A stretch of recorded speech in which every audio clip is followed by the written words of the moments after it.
Is your vehicle in need of a quick oil change or tune-up before hitting the road this summer? Stop by Quick Lube and Tune, the home of the good guys at 610 South Wenatchee Avenue.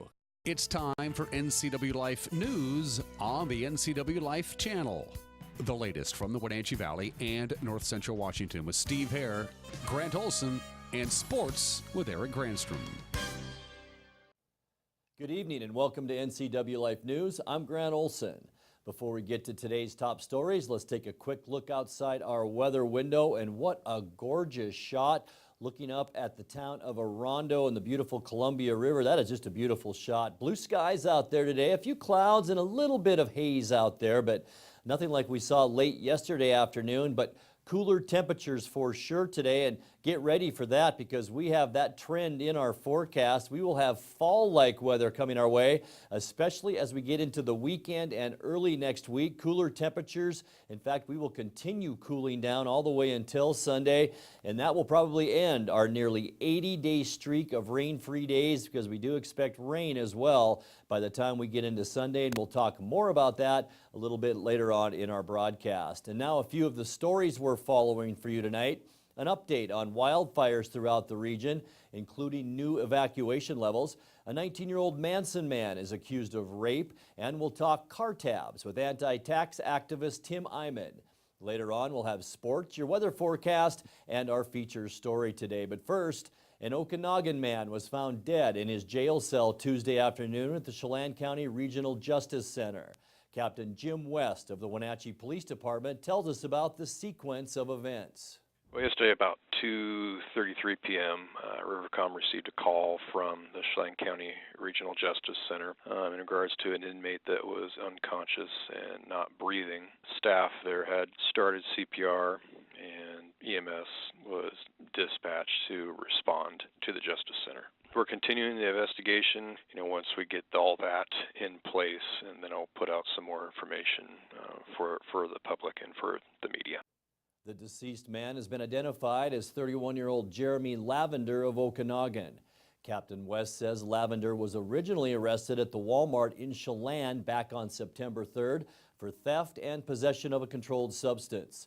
A special investigation unit consisting of detectives from area police agencies and the Washington State Patrol is investigating that death. Lawmakers spent a total of 193 days in Olympia this year with 3 special sessions. Because of the extra time spent in our capital city, per diem expenses for legislators really added up. Dan Kuntz has the story. Several Washington state legislators may find themselves in hot water with their constituents after the Seattle Times reports per diem expenses are stacking up. Included in the report was Senator Brad Hawkins, who collected $23,160 in per diem, telling the Seattle Times that he needed the income so he could afford to do the legislative work, saying, quote, "The reality is I can barely afford to do it. I could not do this job without the per diem," end quote. With lawmakers taking 3 special sessions to finish their work this year, members from both the House and Senate collected more money than ever for session expenses, according to the Times. The controversy comes when lawmakers claim per diems for days they may not have been directly working on issues in Olympia. Lawmakers are legally allowed to claim $120 per day to help cover housing, food, and other costs. Hawkins was among 14 state senators and representatives who collected more than $20,000 per diem for the legislative session. Local representatives Mike Steele and Kerry Kandata were reported to have received just over $14,000 each. For NCW Life News, I'm Dan Kuntz.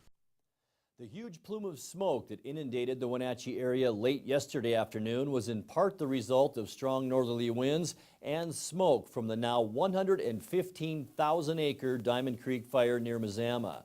The fire is burning within the Pasayten Wilderness, and because of low humidity, warm temperatures, and strong wind, grew by 5,000 acres just yesterday. Terry Anderson, Public Information Officer with the Diamond Creek Fire, says because of continued strong north winds and the fire's location, a level 2 evacuation notice has now been issued for the Lost River and Pack Creek areas just south of the town of Mazama.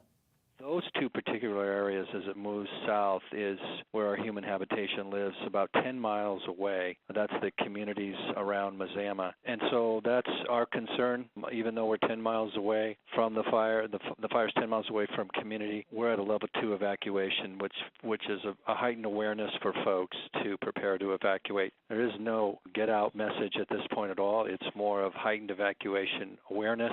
And we're going to have a community meeting tonight in Mazama at 6 o'clock to tell folks about that. We'll have fire officials there explaining, as well as our cooperators with the county management, as well as our fire district folks.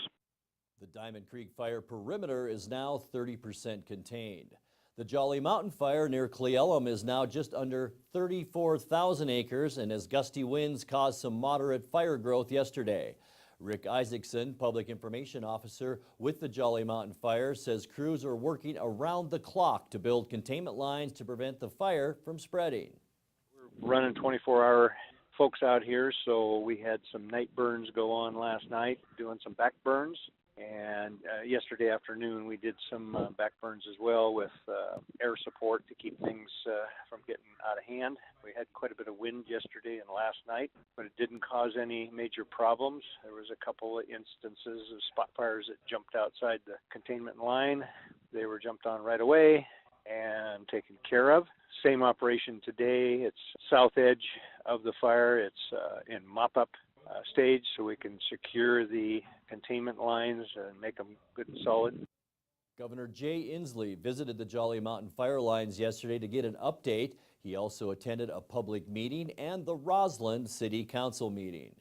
A Manson man remains jailed at the Chelan County Regional Justice Center on second-degree rape charges after allegedly having sex with an unconscious woman over the weekend.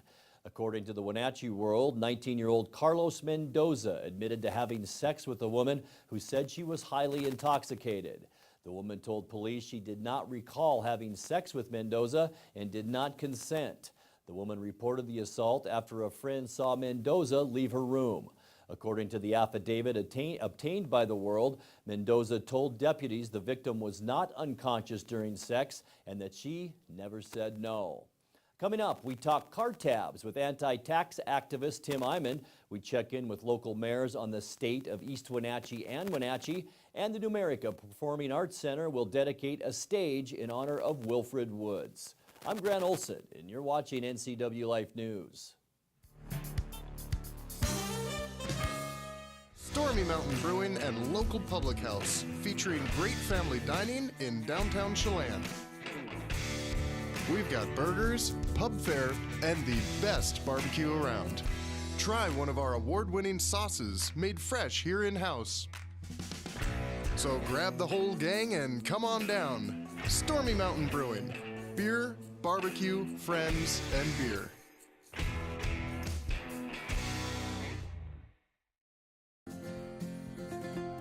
At Local Myth Pizza, we believe in real food, freshly prepared with only premium ingredients. Our cheeses are imported from Italy. Our sauces, dressings, and even our sausages are made in-house fresh daily. Featuring Northwest craft beers and 30 Chelan Valley wines and ciders. Family fun and amazing food. Eat local, drink local, and be local at Local Myth Pizza. Come see why Sunset Magazine says you can't beat Local Myth Pizza.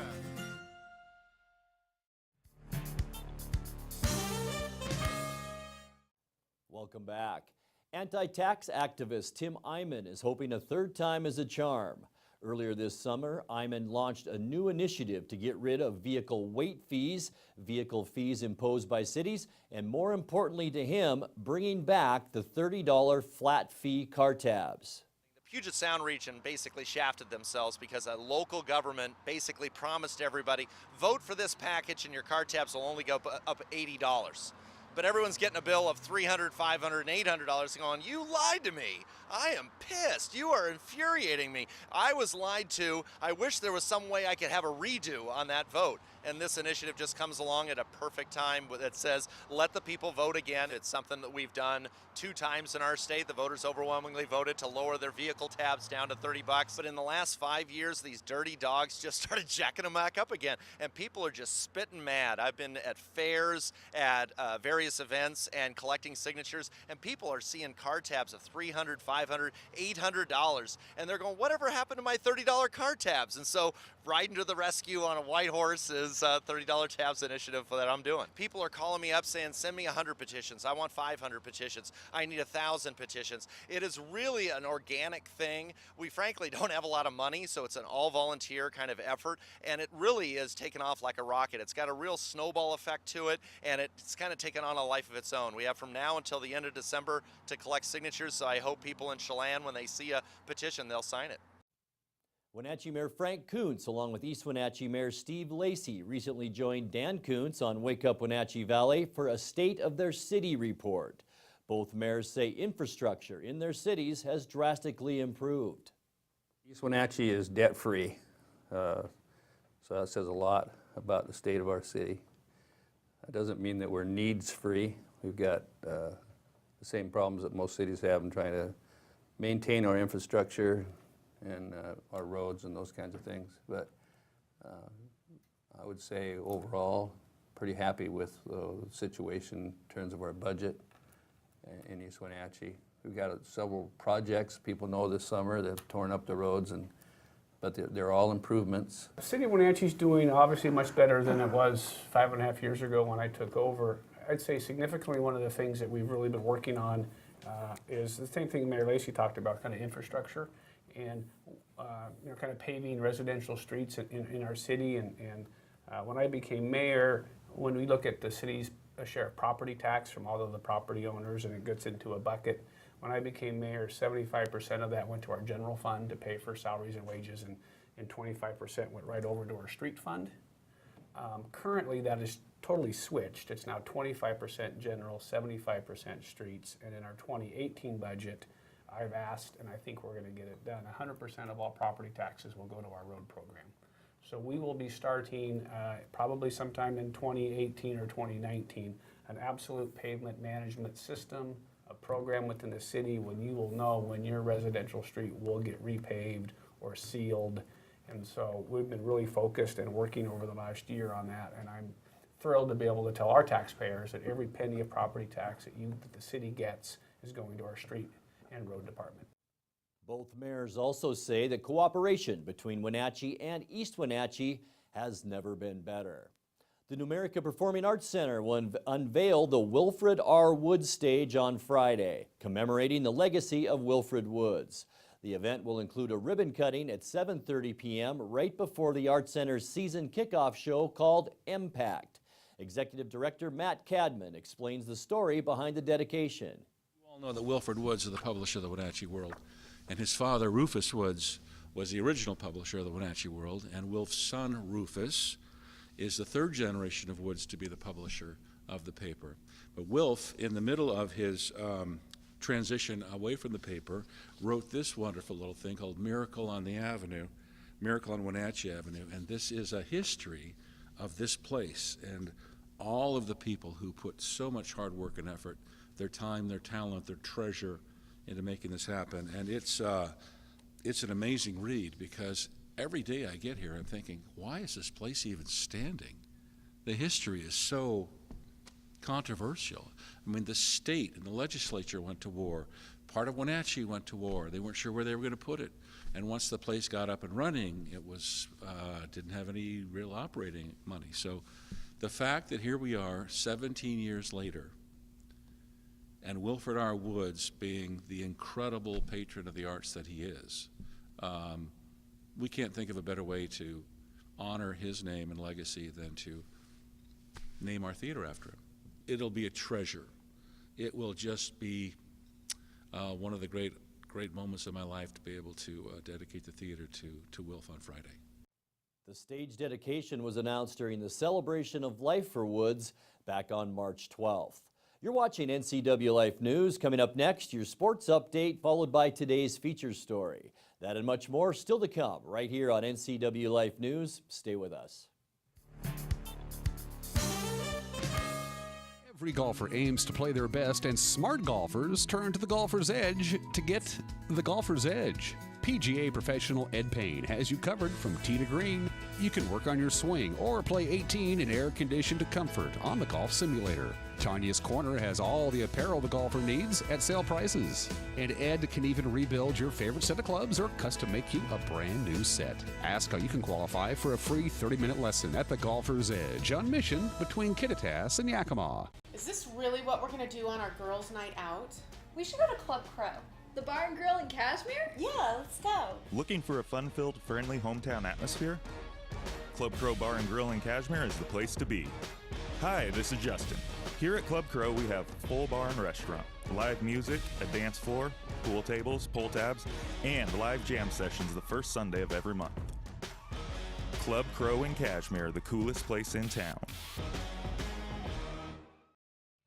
And now it's a sports update on the NCW Life channel.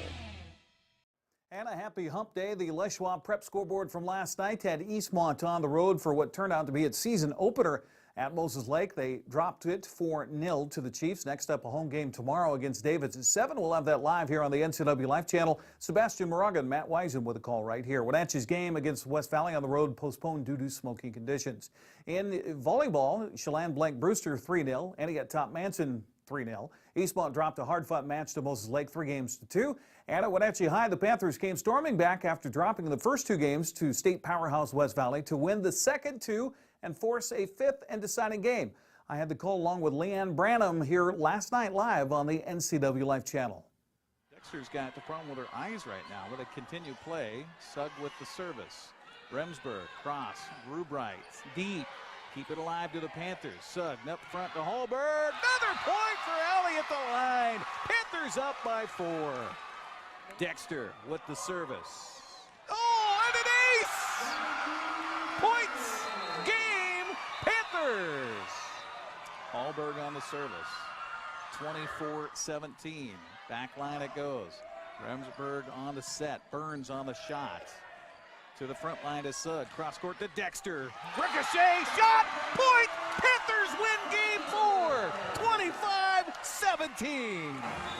The sets for Smith. Back line to Devin Anderson.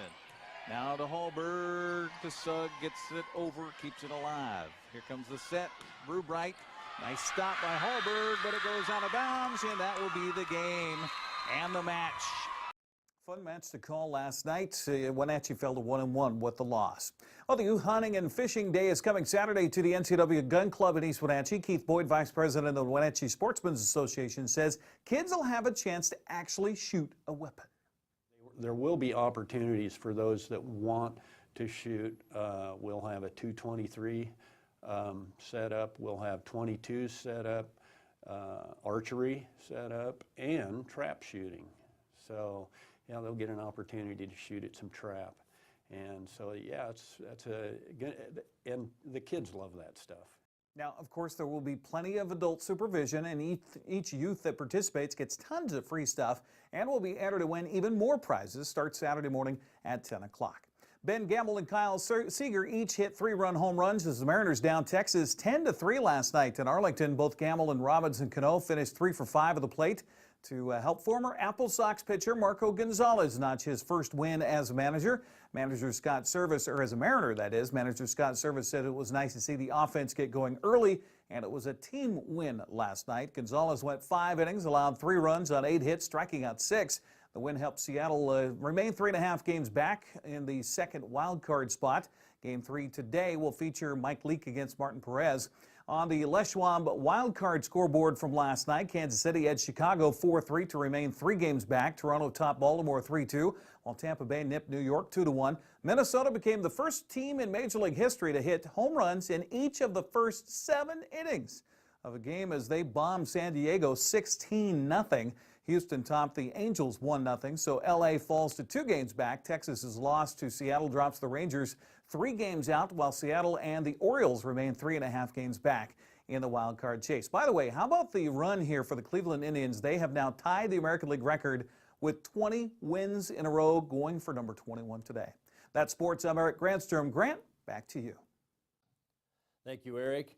In the wake of the Trump administration's announcement that the DACA program is being terminated, the Wenatchee Community Center and the Washington Dream Coalition hosted a community forum to help answer DACA recipients and their families' questions. Vanessa Gutierrez, directing attorney with the Northwest Immigrants' Rights Project, explains.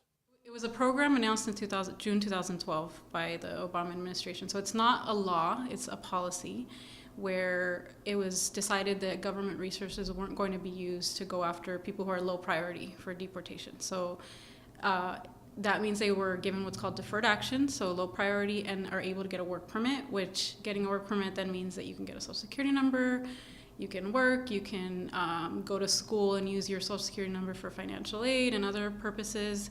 And most of all, just gives people peace of mind that they're most likely not going to be deported, as long as they don't get into any trouble. So last week, September 5th, the Trump administration decided to do away with the program in the next 6 months. So March 5th, 2018 is when it's officially supposed to end. And that doesn't mean that people who have work permits won't be able to continue to have them be valid. They'll be valid until whenever they expire. And people with work permits before March 5th can renew for another 2-year period.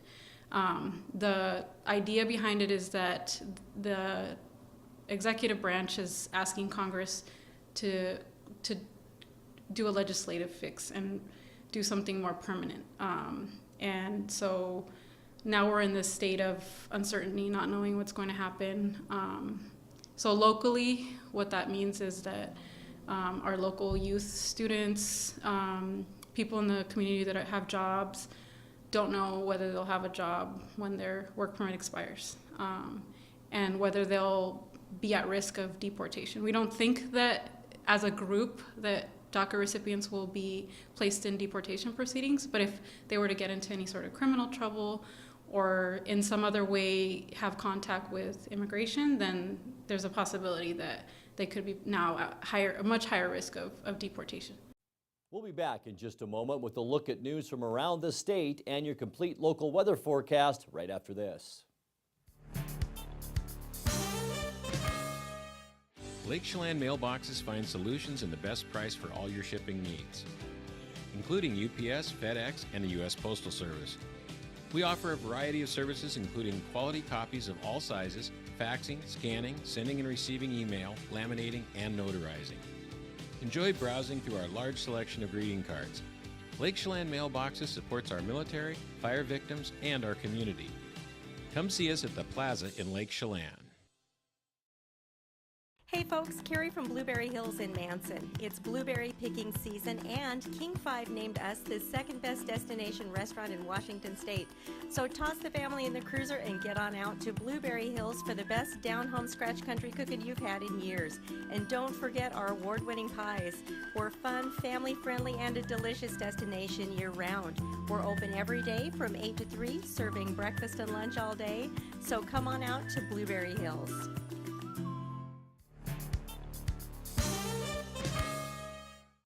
And now a look at news from around the state. A shooting at Freeman High School in Spokane County this morning has sent 3 teenagers to the hospital and left 1 student dead.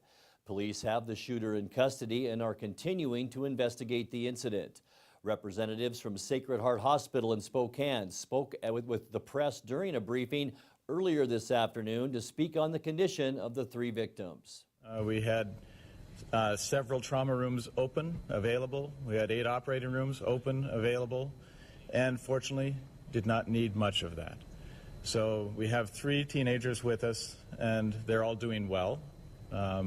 They're stable at this point. 1 will be requiring some surgery later this afternoon. So we are thrilled to report that, and we'll have more information for you later today. We have great depth of surgical and medical specialties here, so we can exploit all of that. And in addition to that, follow them all the way through their care, whatever that requires. Freeman High School is a 1A school that serves more than 300 students in the community of Rockford, located just south of Spokane. First responders were quickly on scene from several jurisdictions in the area. Again, officials have confirmed the shooter is in custody, but further details have not been released. The search for Cameron Smith continues. Police have identified 2 suspects in the kidnapping of Cameron Smith, an employee for Lucid Cannabis Company in Cheney, Washington, who was abducted at gunpoint Sunday afternoon in Cheney. On Tuesday, Cheney police identified the suspects as 36-year-old Donovan Culps and his 18-year-old niece Violetta Culps, both from the White Swan area in Yakima County. The suspects were identified after video surveillance captured by the Lucid Cannabis Company was given to police, which showed Culps illegally attempting to buy marijuana without proof of identification. His niece Violetta then showed her ID, but was turned away by Smith because she was underage. Witnesses report said that later Smith was eating lunch in his car when Culps returned, firing multiple gunshots into Smith's car and then abducting him in Smith's SUV. According to the Yakima Herald, Donovan Culps had previous offenses in Yakima County for residential burglary, second-degree assault, first-degree unlawful wildlife trafficking, and second-degree unlawful big game hunting. Culps had also been convicted of being a felon in possession of a firearm and escape through U.S. District Court. Police reported that Smith's SUV was found yesterday in Airway Heights near Spokane, but neither Smith nor Culps were located.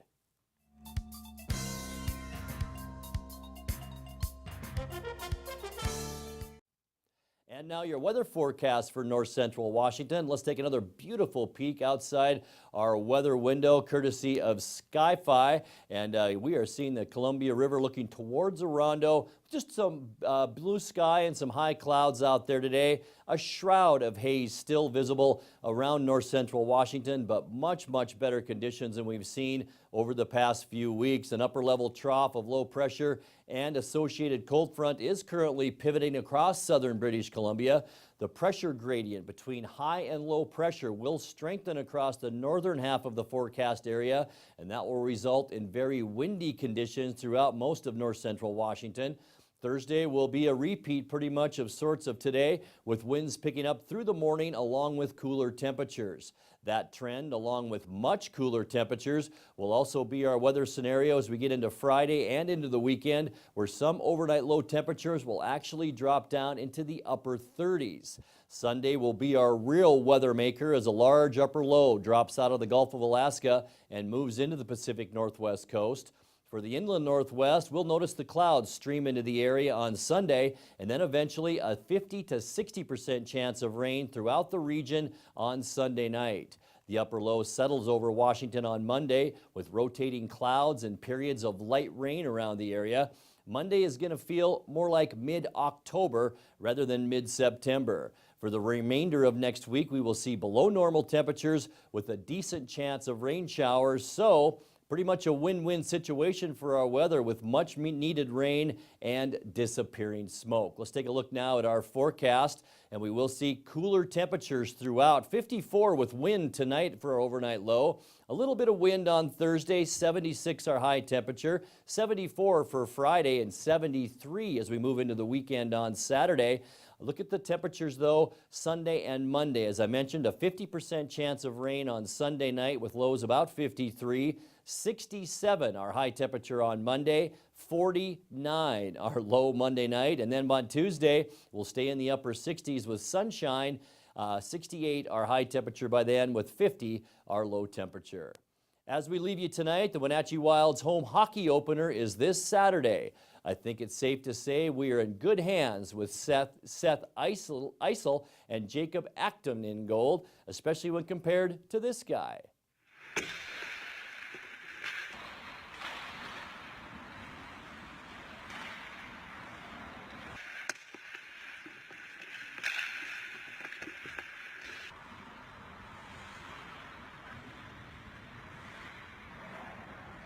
And that's going to do it for our newscast tonight. For more on these stories and other news from around north central Washington, you can find us on Facebook or our website at ncwlife.com. And remember, if you see news happening, we'd like to hear from you. You can send us an email at news@ncwlife.com or give us a call at 888-6295. I'm Grant Olson. Thanks for joining us. Have a great night. This has been NCW Life News on the NCW Life channel. For more news, log on to ncwlife.com, like us on Facebook, and follow NCW Life Channel on Twitter. Having a relationship with your pediatrician is so important. Feeling that sense of trust, that is priceless. I tell everybody about CBCH. I love it there. When I make an appointment, I don't have to take an entire day off. As a working mom, my life is really busy. Family time is everything. That's what we all work towards. And I feel like CBCH respects that.